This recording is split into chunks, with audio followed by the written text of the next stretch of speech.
Hello, everybody, and welcome to our conversation, our Seeking Harmony conversation for this week. We are on part 24, and this week we are looking at a few additional topics that have been newsworthy to us over the last week.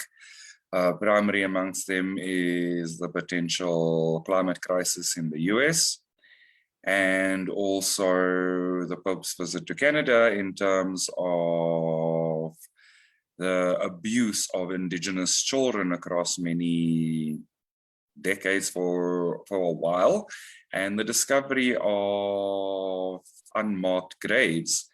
And one of the things that also came through in those topics was that there's a similar investigation now taking place in the US.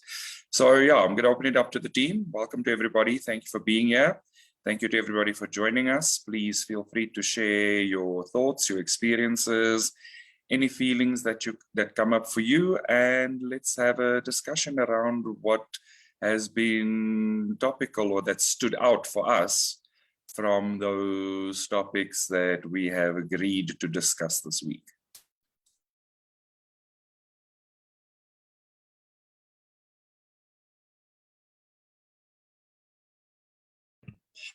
Hey, I was wondering, can we start by discussing the abuse of Indigenous people? I feel like it would be a good start.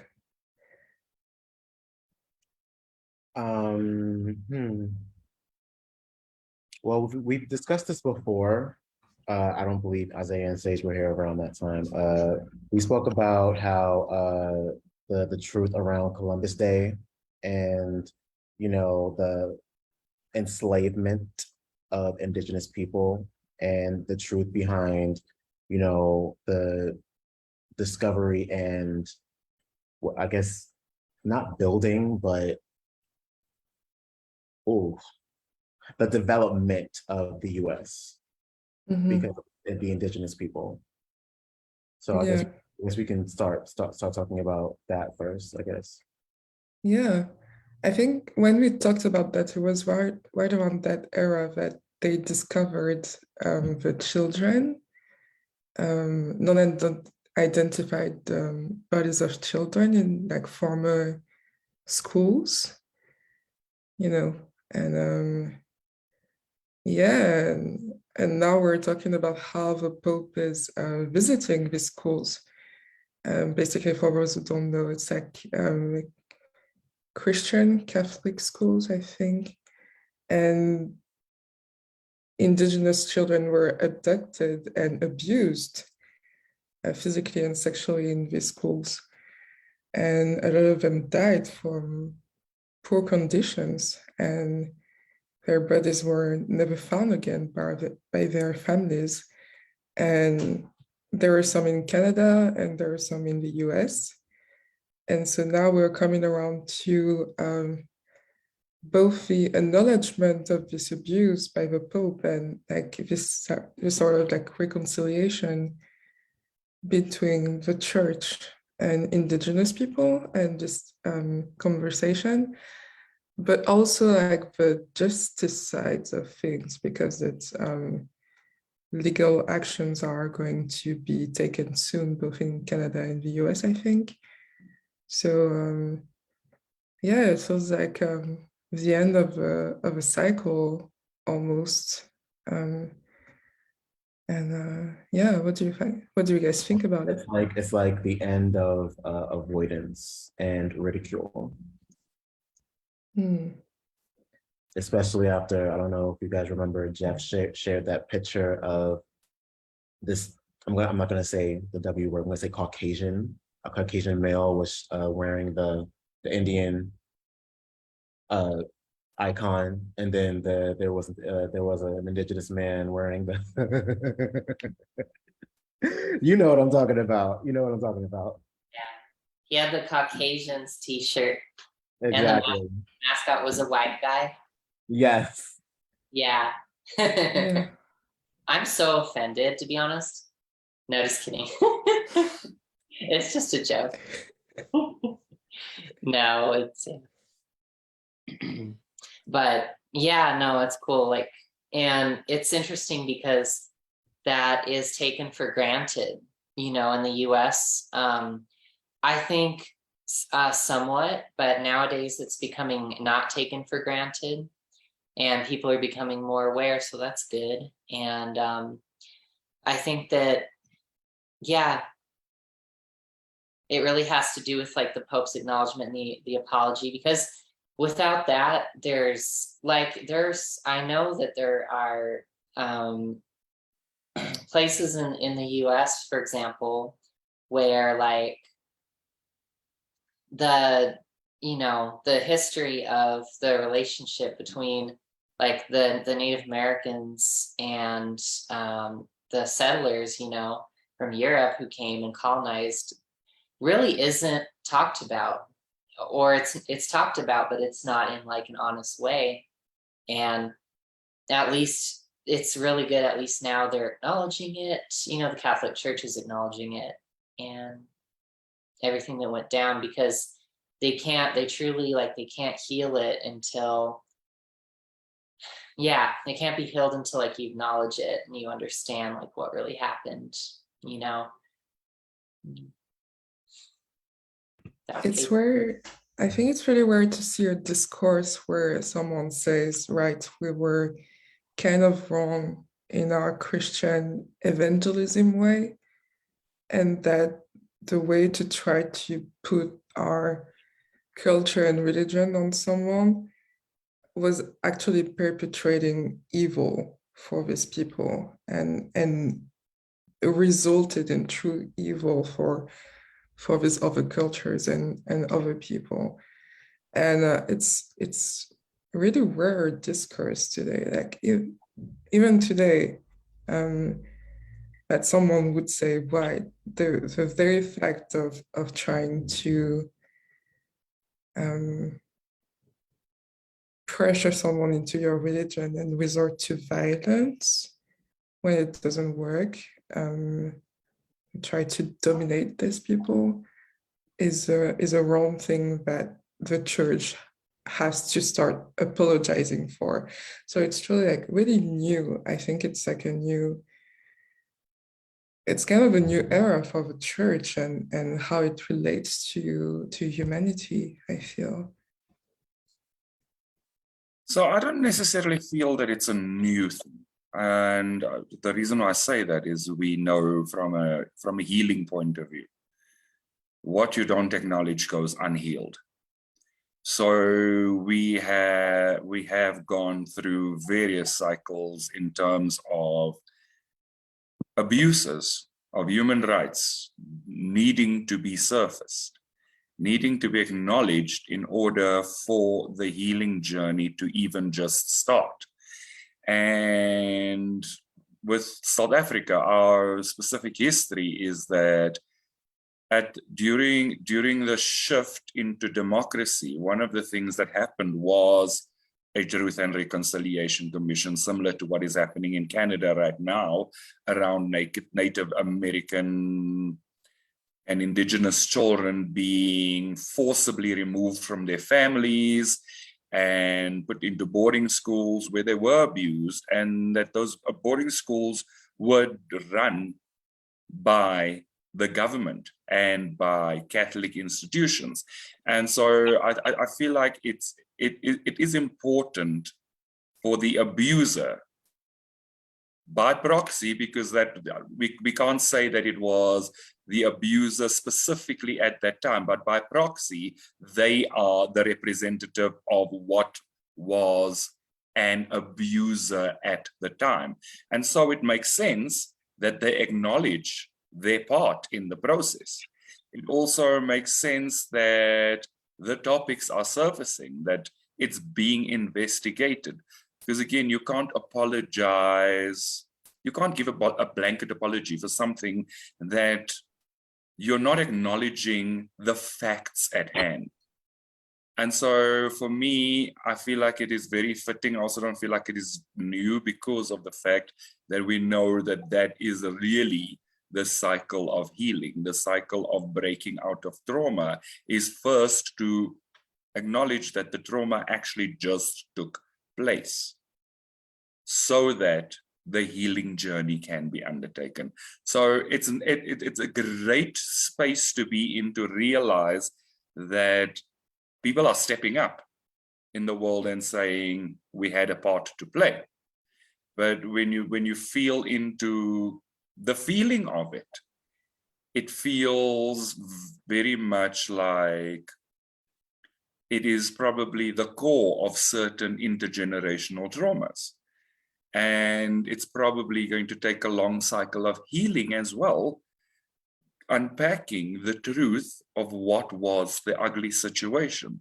So I'm seeing it from a very different perspective, but I realize the core of it is that the acknowledgement is the start of the healing journey.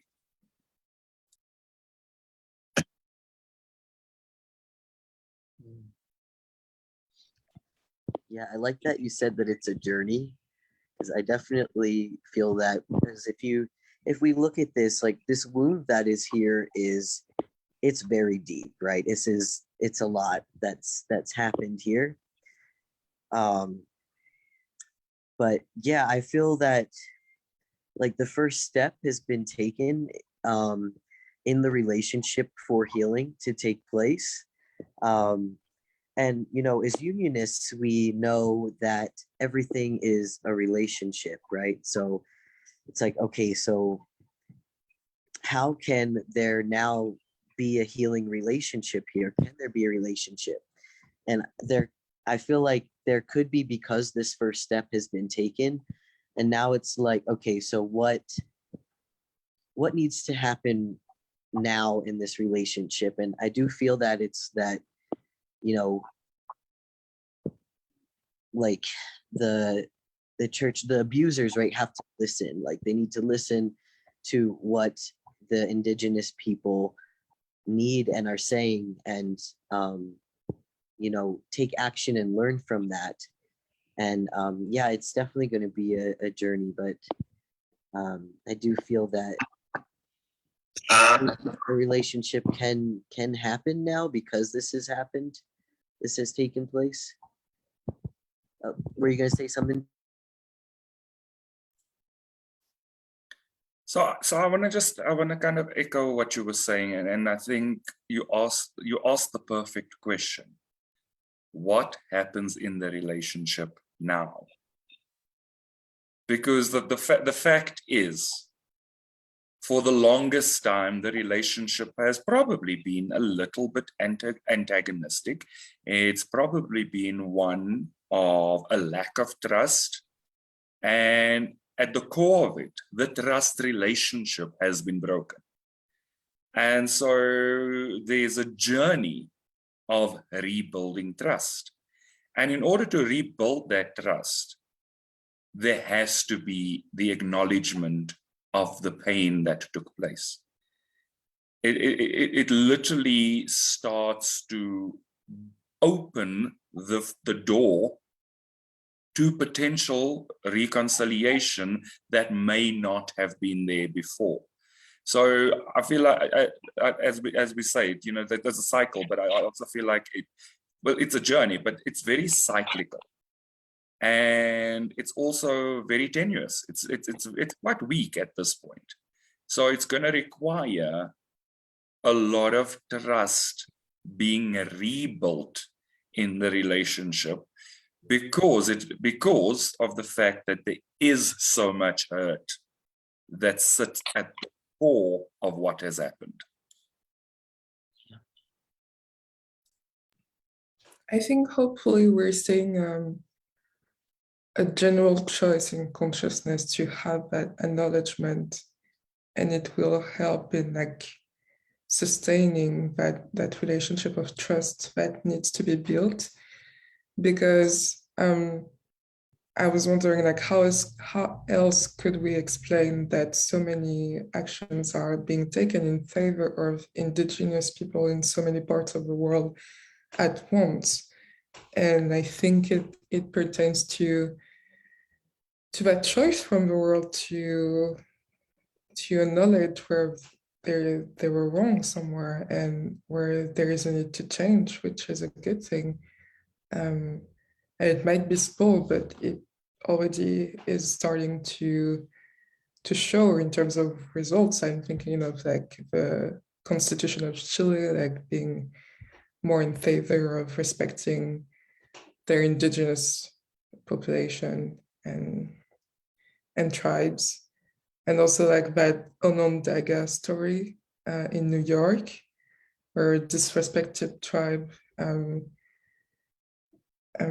had a conflict with a company that was polluting their soil for so many years, and now has to pay back, legally pay back for the soil that they stole and that they polluted, you know. And so it feels good, just that simple act of acknowledgement, even though there is work to do afterwards. Like, it feels good to have that and to feel that in our consciousness, and to see the results in our reality. Yeah, and I like that you mentioned that it's happening in quite a few places in the world, because I feel like, again, it comes back to the law of karma. There's a call in consciousness for healing to take place. That call in consciousness probably started before or at the start of COVID itself. So, like, you know, it was just like acknowledge what was actually wrong. And so we are seeing that acknowledgement flowing through in many countries. And I mean, like, just simply with South Africa, one of the things that you guys may or may not know is that in our constitution is enshrined that we actually have 11 official languages in recognition of the indigenous people in South Africa. So it goes to that extent of inclusivity. So I feel like this acknowledgement paves the way for reconciliation, but it also paves the way for inclusivity, which is in essence what the call is for. The call is to acknowledge, to accept, and to have people feel at home in their lands, in their countries, in their homes. And you can't do that where there's still so much hurt. There is a deep call for healing in that space.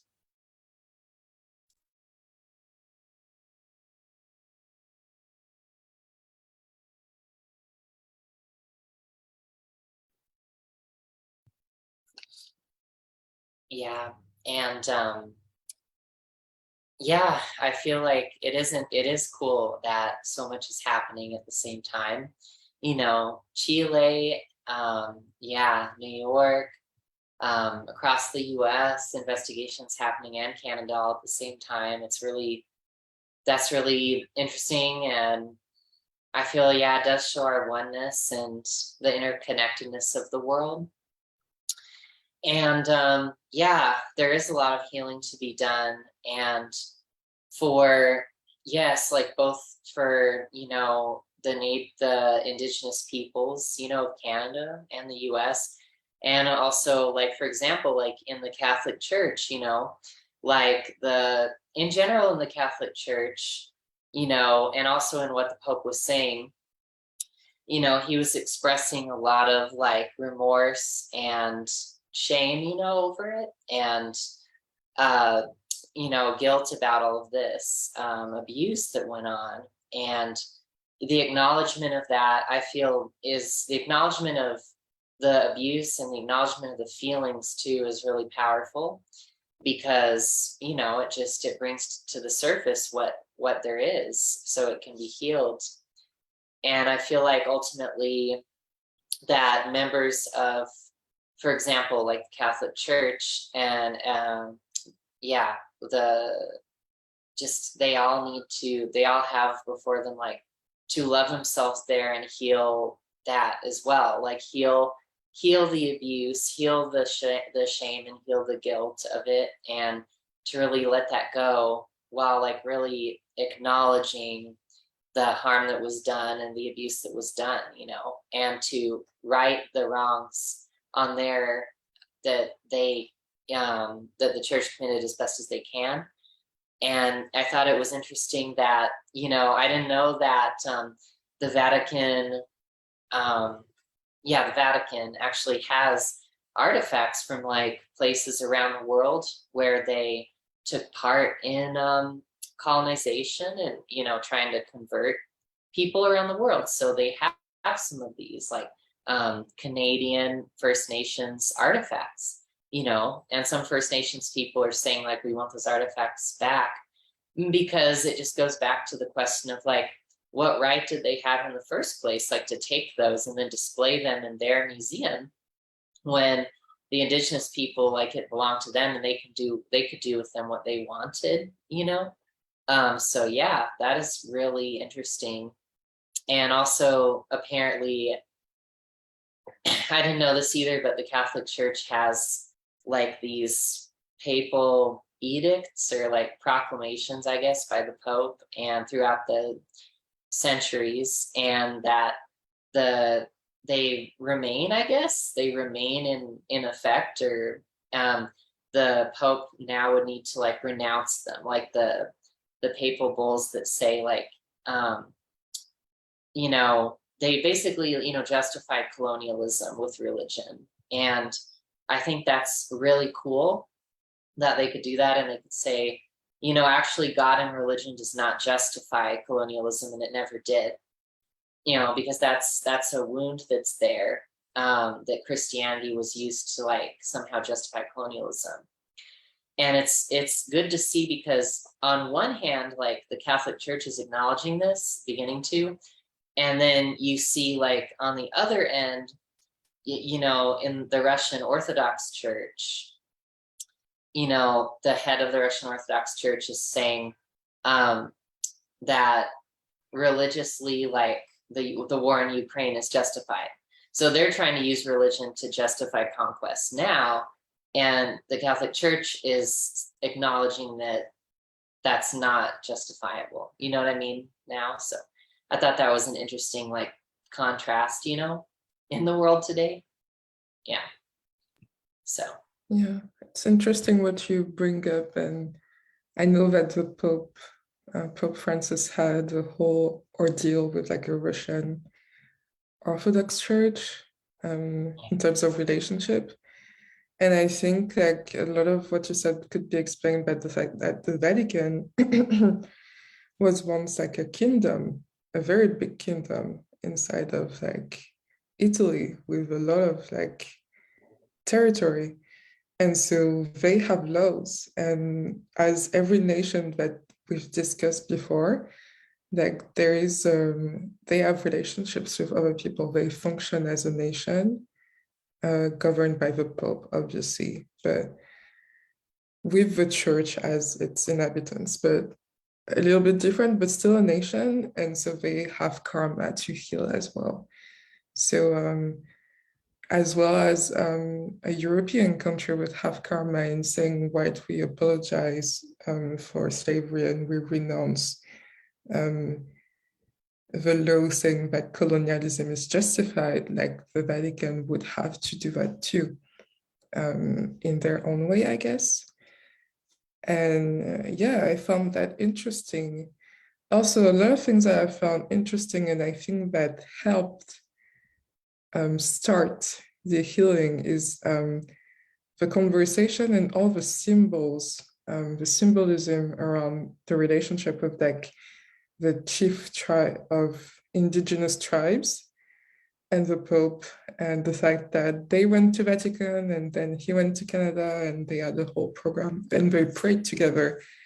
And one chief made him a chief's hat, and basically like having discussion and smiling together and being comfortable. And even though he had to apologize and express so much remorse, I think the symbolism was like, right, we're all children of God, and we're going to treat each other as children of God. And this sense of like relationship and community that they built even though the relationships are still like strenuous, I think it will help the world and the healing so much, and set us as such a powerful example of like we're human beings and we can live together, and forgiveness looks like that, and healing looks like that, and as you know, chief of nations, they have a lot of responsibilities, all of them, and I think I wouldn't like to judge how it went, but it feels right. Like it feels like they did something right, you know, and it feels right to see them interact like that, at least. And so that's something that I wanted to point out, and feel that, you know, every culture and community has some healing to bring to the table and something to teach to humanity. And the fact that they showed that today showed us a side of how they view relationships and community that we could probably learn from. And I think that's super powerful. I like that you brought up the concept of religious colonization, because I feel like one of the things that we mustn't lose sight of was that from a Catholicism point of view, there was a significant amount of religious colonization, to the point that it led to quite a number of wars as well, with the Vatican having a strong army of its own. And one of the things that has always stood out for me was that the Vatican is actually a country in Italy. You know, it's literally classified as a country in Italy with a GDP bigger than some of the smaller developing countries. So we mustn't lose sight of the fact that the Vatican has been and continues to be rich and powerful. And therefore, as you said, probably has some karma that they need to heal through as well. Because again, in the times of religious colonization, their practices, their edicts, their religious views did result in abuses throughout history. And so it is very appropriate and very fitting and very necessary for the Pope, as the head of the Vatican, to stand up and go, actually, we acknowledge our part in the trauma. We acknowledge that we've got a path to walk here, to build reconciliation. I'm not so much on the page of the great demonstration of shame. I don't think it serves any purpose for anybody. Shame and guilt is not going to be what takes the conversation and the healing forward. But I also do think we need to be very clear that they were great and powerful and continue to be great and powerful, and that as an institution, the Roman Catholic Church is still very influential. Yeah, and you know, I think that like they, in some ways, like they're great, and the Vatican would be great and powerful, like just in kind of the appearance of it, because I think that the more that they really stand behind love, and they stand behind, like, you know, the values that Jesus taught, then they can have like more of real actual power that comes from love and alignment with love and peace. I think it's amazing that it's, you know, it's an act of great humility for the Pope to do that, and hopefully the rest of the Catholic Church, you know, as a whole, to acknowledge that, you know, that they could like make mistakes, like they could hold wrong thoughts and perceptions and commit actions that are wrong, and that weren't aligned with God. And like for the longest time, it was like, no, you don't question religion. because it was like, oh, religion is the embodiment of God. You know, you don't question the Bible. The Bible is the embodiment of God. Well, but human beings make up the church, and human beings like wrote these things and channeled or translated these things, you know, and so they're liable to have committed errors based on like a fear or something out of alignment with love that they held when they did those things. And it's empowering for everyone to see that, because like a big reason why people are turned off from religion or want to avoid it is because people have like misrepresented God, and that, you know, they've taken God and they've said, oh, God stands for this abusive thing, or God stands for that thing that's actually unloving or hateful. And we're saying, no, God doesn't stand for that. Like, we chose to stand for that, but it wasn't of God. And that's okay. Like, that's okay. Now we can acknowledge that, you know, that wasn't right and that wasn't God, you know, and that will help. That will help God's cause versus the church being like, no, we can't make mistakes, right? Because we're the church. And so that's awesome, you know. And I like that you brought that up, because I think one of the things that we also probably need to take into account is that by law, there's a concept that says, if the interpretation of the law leads to the ridiculous, then that can't have been the intent of the law. And I think some of the practices that people have been subjected to in the name of religion have proven to have led to the ridiculous. And so we can comfortably, by extrapolation, say that that can't have been God's law. That can't have been the intention of God's law. And so it is important to understand, as you said, that man interpreted God's law and attached meaning to it. And so there is a requirement for religious institutions, not just the Catholic Church, to actually stop preaching a gospel of separation, because that's really what's happening. They preach a gospel of separation in terms of same-sex marriage, still today in many religions. And so it's what is being fueled is fear and separation, and that obviously can't be the intention behind God's law of love. What you're bringing up is like probably branching into a whole other topic, but I just wanted to say that it means great healing for the Catholic Church, hopefully, as well. And I just want to extend like that compassion to Catholicism and say, right, like the first Christian had a very different culture and a way of seeing things, and maybe weren't ready to see all the things that we know now. But now that we know these things, like it's safe to change, but keep the word of God still in our hearts, you know. It won't make us bad people, obviously. And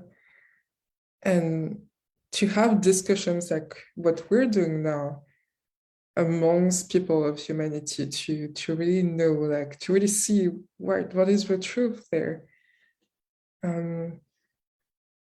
What is my true faith? What am I preaching about? Like being thoughtful and thinking about what you believe in, and having this true active relationship with God. Active relationship because you ask questions, and active relationship with God because God is in his other children, which means everyone else. And yeah, so yeah, that opens up a whole other topic, just what I wanted to say. Yeah.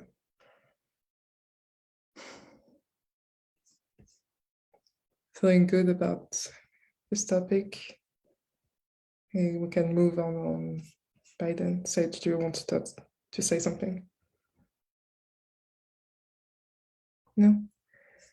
Right, so yeah, our other topic was climate action in the United States and Biden's, well, acknowledgement of a climate crisis, but also like the debate that is and discussion that has been going on all around his speech and you know, the question of climate emergency.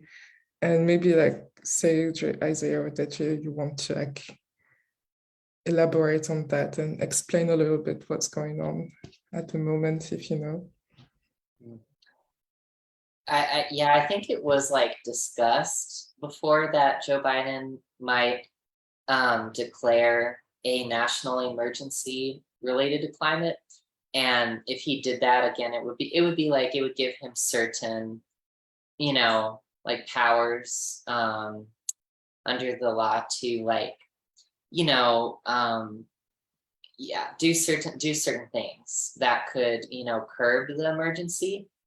Like I remember it was like, you know, using military bases to, well, changing military bases to rely more on green energy, build infrastructure for green energy, and things like that. But also they were discussing it could allow the US to stop new oil drilling, I remember, and to stop exporting oil as well. And so there were some like concerns. I think there were some like concerns about that politically and geopolitically as to whether like, is that the right thing to do? So I thought that was kind of like a juicy topic and kind of an interesting topic, because it is, you could ask yourself like, yeah, like, what are the implications of if he did declare a climate emergency, which he didn't, and would it be the right thing to do? You know, what with you know, the Ukraine war and everything going on, and would it be like smart for the US not to like export oil, you know, during this time when Europe might need more because they don't want to rely on Russia for it, something like that. Like that was something that came up when I was reading it. So I was like, interesting. But yeah, I don't know. What are you guys' thoughts on that topic, or any other info you want to add or correct? Because there was a lot of info with that. Yeah. So I think that you know, the thing that stood out for me around it was the sense that there's a call on one hand to pursue a national emergency around the climate crisis. But then there's also a big sentiment that it would be to the detriment of the United States. And so one of the things that stood out for me was the potential of wind farming in the Gulf of Mexico, and that it could could power like 3 million homes. And so my question is, by population standard, like what is the size of the population in the US, and is does that even begin to touch sides in that bucket of what is required? Because to power 3 million homes in a population of over 100 million people doesn't really make a difference. And then if you're subsidizing the heating up and cooling off of homes, and you're subsidizing so that less advantaged communities have better access to resources, are you not by the same token enacting an emergency that puts them at a risk more than solves the problem?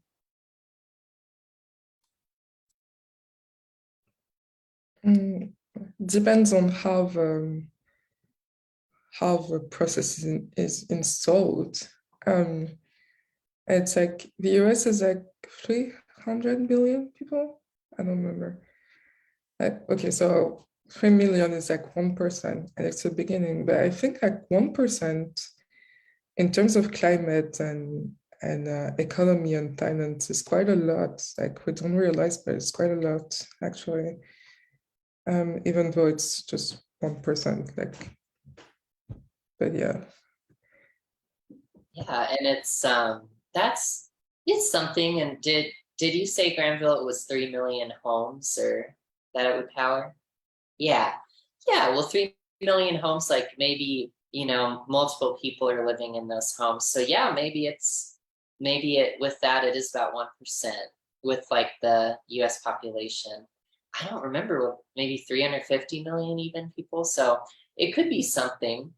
So one thing that this brings to mind is like,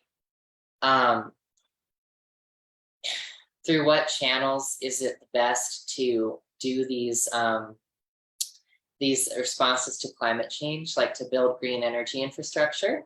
Reason being, it's very difficult in this political climate for the US to pass national legislation that's going to actually do anything about climate change because of where we're at, like politically. It's very difficult. So if Joe Biden uses executive powers to start like building climate infrastructure, that means that it's actually going to happen, probably, unless maybe there could be challenges in court, but that takes a long time, and you never know how the judges in the applicable district will rule. So, Joe Biden could start this, and if this could be completed within his term, then they would have this the green energy infrastructure done, and it would be there for the future. And so you could say, even if there are future administrations, why would they not use that? Why would they not use infrastructure that they have invested in? On the other side, like if Joe Biden does something as an executive, and then like a new person is voted into office who doesn't want to do the same thing, they could just cancel it. They could just cancel the plans without, national law being changed, because the president has these certain powers and they can do what they want within them, but then the next administration can do what they want. So, but I don't know. But I feel like I'm wondering if the truth of this might be Joe Biden should do that, his administration should do whatever that they can in this time, regardless, because it's better to do something than to do nothing, with it, because the national legislation route hasn't really been going very well. So I don't know. There are so many things to consider, and that is one choice would be like short-term implications are very extreme, and the other choice would be like thinking about long-term. And in both of them, there are risks. And the thing that bothers me with that climate action, not just in the United States, in general, is I think it's very vague. The governments are doing something that is very vague. I would want like precise things, like do you declare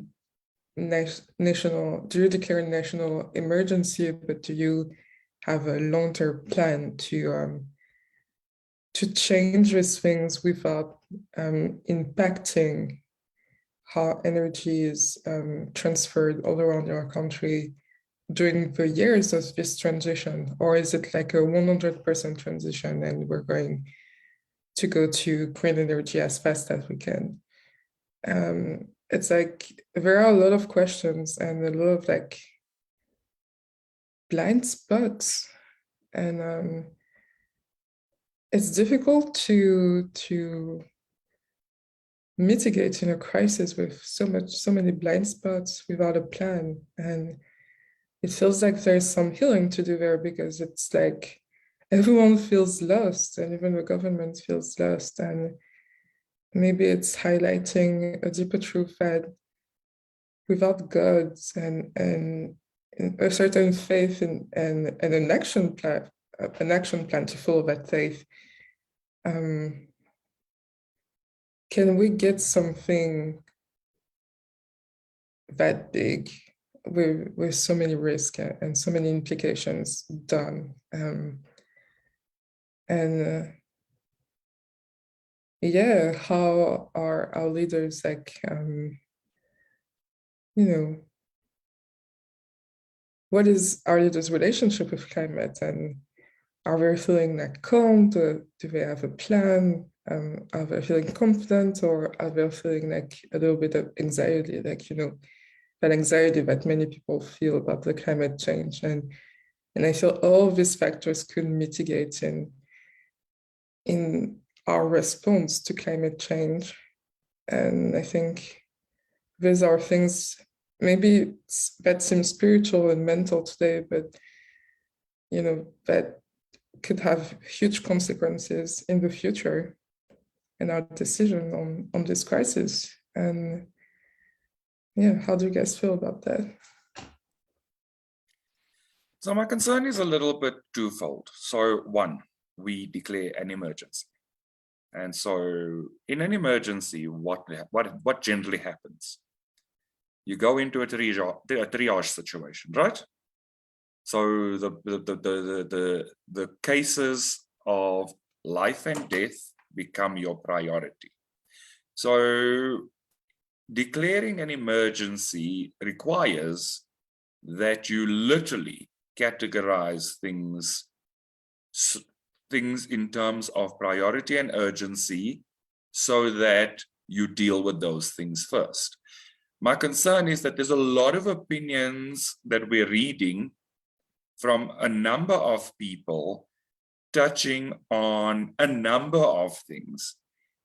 And it's, as you said, Yureen, what is the impact of any one of those things?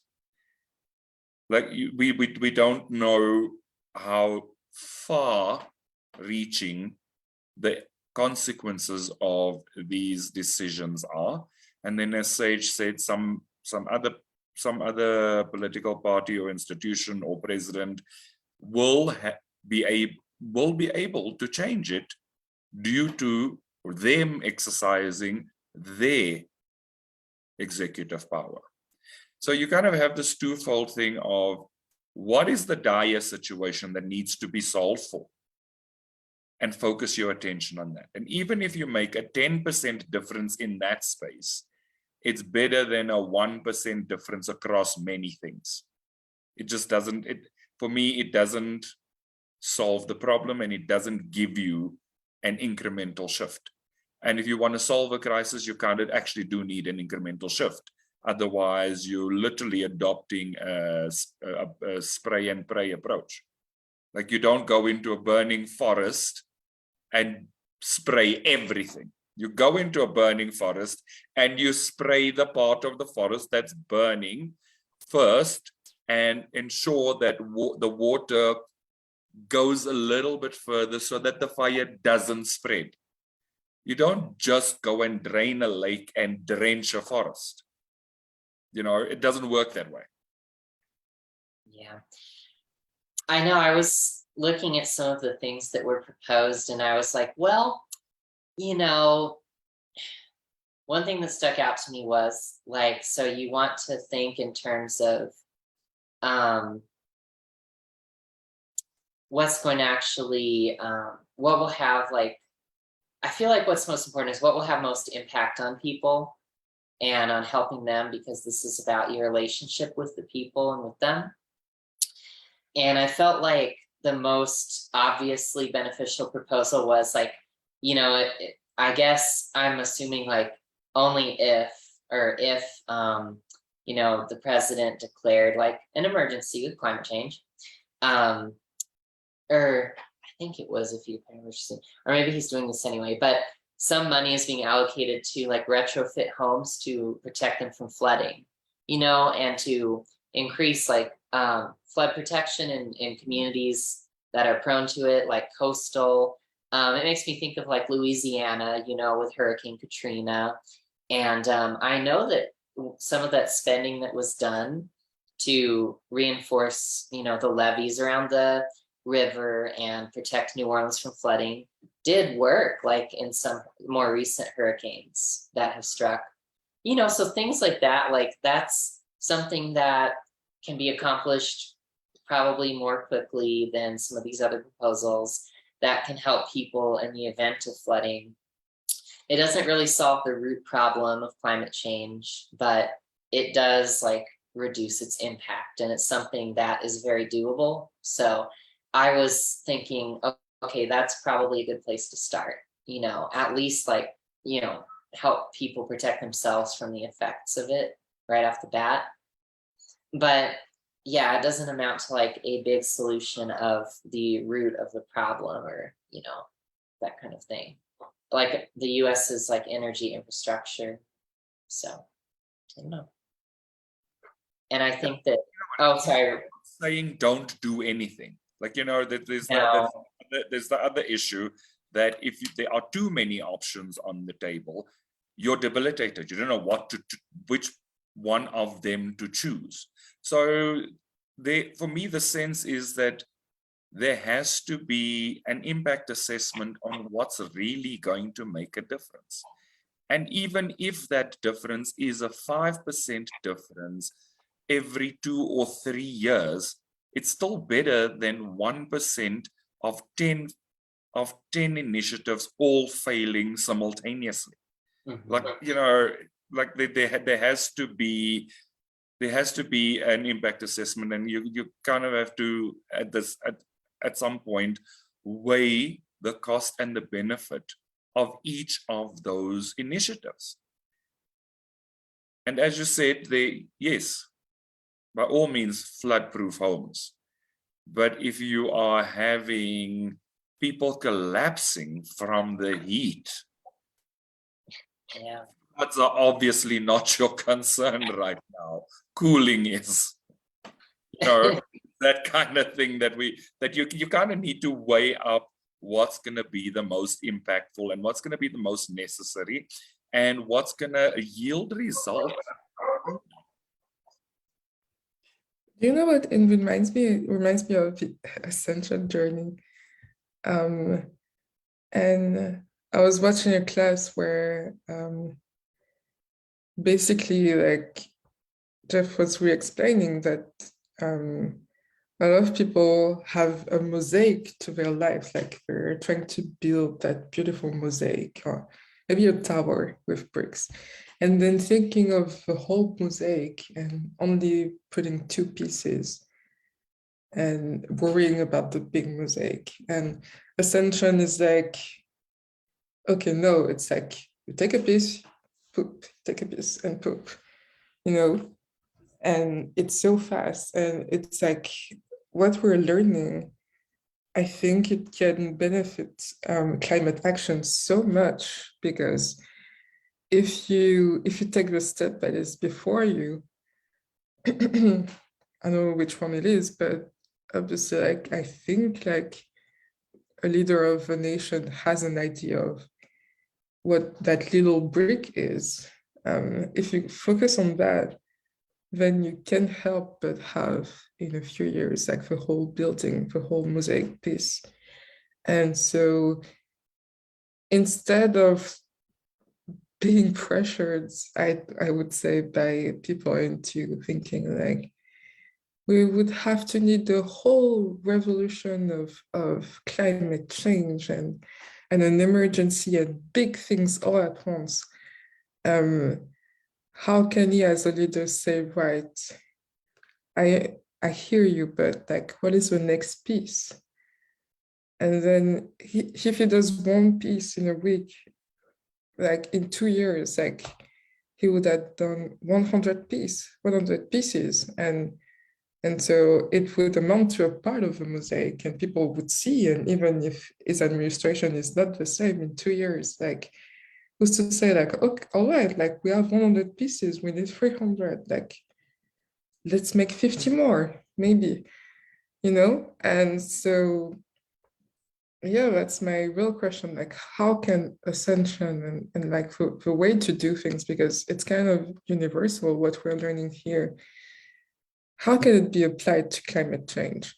Because we know, we see every day that the way to respond to climate change is not the way. Like either people are being ostriches and putting their heads in the sand, saying like, oh, a little bit more color for a year more, and then 30 years more until like we're in a dire situation of mass extinction or something.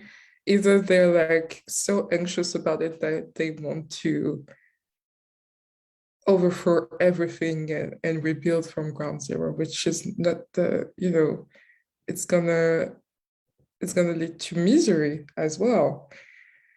So what is the third pathway, like the way that no one has ever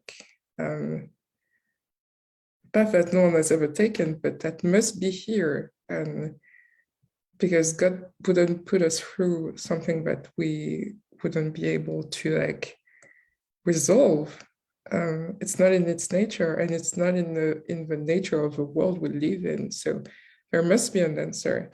And what if the answer is in that little step that maybe no one sees in week 1, but in week 100, like people are saying, all right, like maybe national emergency wasn't the plan, because like 1 step a week was the plan, and it worked, and let's start to spread that and to generalize that to other countries and other countries as well.